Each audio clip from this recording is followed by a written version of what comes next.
Paper garland அப்படின்னு சொல்லி ஒரு ப்ராடக்ட் இருக்கு. சார்ட் பேப்பர் நம்ம இந்தியாவில் எவ்வளோ காஸ்ட் ₹6 இருக்குமா? அந்த ₹6 பேப்பரை நீங்கள் ரவுண்டாக கட் பண்ணிக்கோங்க. அதுக்கு ஒரு கட்டர்னு விற்கிது. ₹200 கட்டரை வச்சுட்டு அது ஒரு 10 ரவுண்டு கட் பண்ணி நீங்கள் Amazon.comல ஒரு ப்ரைஸ் பாருங்கள், $12.99. அது எதுக்கு வாங்குறான்னு எனக்கு இன்னைக்கு வரைக்கும் தெரியாது. நானும் ஒரு லட்சக்கணக்காக விற்றுட்டேன். ஸோ இதெல்லாம் ஒன்று ₹2 செஞ்சு ₹20,000 விற்கிற ப்ராடக்ட்லாம் இருக்கு. எனக்கு சின்னதுலேருந்தே ஒரு ஹேபிட் இருக்கு.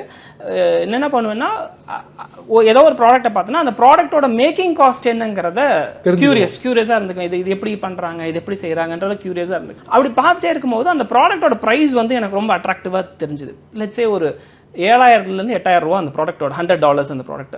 ப்ராப்ளி அந்த டைமில் வந்து $6,800 7,000 வச்சுக்கோங்க. அந்த ப்ராடக்ட்டுக்கு எவ்வளோட செலவாகும், இந்த ப்ராடக்ட் நம்ம பண்ணணும்னா எவ்வளோ செலவாகும் அப்படின்னு பார்த்தப்ப தட் ஹிட்ஸ் மீ லைக் ₹50.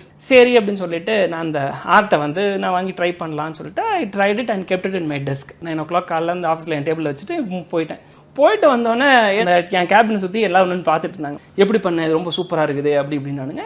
எனக்கு உண்மையிலுமே அது நல்லா இருக்காடா அப்படின்னு, நல்லா இருக்கு, சூப்பராக இருக்குது அப்படின்னானுங்க. எவனோ போடுறான், நம்மளும் போட்டு பார்ப்போமே அப்படின்னு சொல்லிட்டு ஒரு ஃபோட்டோ எடுத்து மொபைல் கேமராவில் எடுத்து அப்லோட். காலையில் எந்திரிச்சு பார்த்தா டிங்னு ஒரு bill, it is $100 order. So $100 ஆர்டர்னா அப்பயே நான் என் கை சம்பளம் வந்து ஒரு ₹6 லட்சம் சம்பாரிச்சிட்டு இருந்தேன் டைம். அப்போ இந்த $100 வந்து it's not a big deal, but still I felt like ஐயோ இந்த ஆர்ட்டுக்கு $100 எப்படா கிடைச்சது அப்படிங்கிற மாதிரி ஒரு எக்ஸைட்மெண்ட்.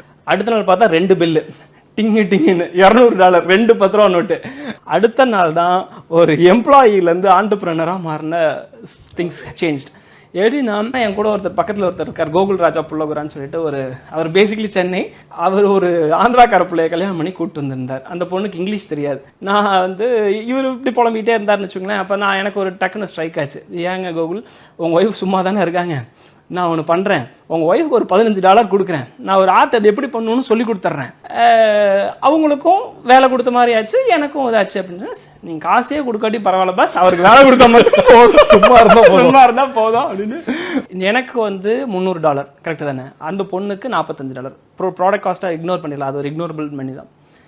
ஸோ இங்கே தான் வந்து நான் என்ன பண்ணுறேன், ஒன்றுமே பண்ணுறதில்ல. She is doing all the work, I am just setting it and just posting it and shipping it. So I get $240, she is $255, she is getting $45. So அப்போ இதுதான் ஆண்டர்பிரனர், இதுதான் எம்ப்ளாயி. அப்போ அதை கொஞ்ச நாள் ரிப்பீட் பண்ணுறேன். அது ரிப்பீட்டடாக ஆர்டர்ஸ் 3 orders 5 orders ரிப்பீட் ஆகிட்டே இருக்குது. She is also doing, I am also குமுதாவும் ஹாப்பி, நானும் ஹாப்பி. ஸோ இப்படியே போயிட்டு இருக்கு. ஸோ ஒரு பாயிண்டில் கட் பண்ணோம்னா சரி ஓகே, இப்போ நமக்கு ஒரு $400 per day வருது. ஸோ இதை ஏன் நம்ம வந்து மல்டிப்ளை பண்ணக்கூடாது? அப்போ ஒரு ப்ராடக்ட், ஒரு எம்ப்ளாயி, ஒரு கண்ட்ரி, ஒரு website, I am getting $500. What happens if I have a 500 products, 50 employees, 10 countries, 5 websites? This is how I grow the business. Now we have 500 products, 50 employees, almost 4 countries we have registered companies, and 4 warehouse வச்சிருக்கோம்.